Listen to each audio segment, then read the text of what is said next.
Ce qui est typiquement français dans ce livre-là, c'est l'étude du rapport entre la vie personnelle des écrivains et des philosophes et ce qu'ils racontent dans leurs écrits, leurs discours en fait.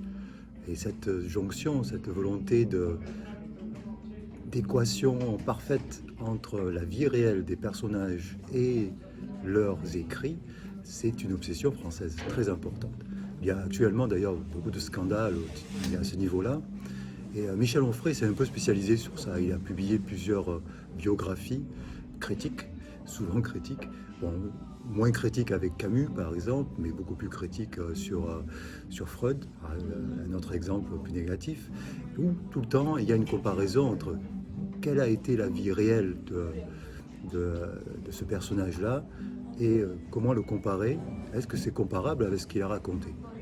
Donc là, on retrouve cette volonté d'égalité entre la vie pratique et la vie intellectuelle.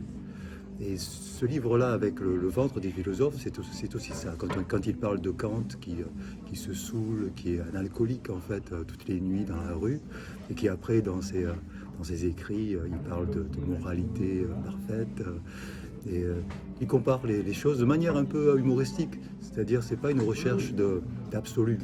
Les philosophes ne sont pas des hommes parfaits. Il est d'ailleurs très critique par rapport à l'essentialisme.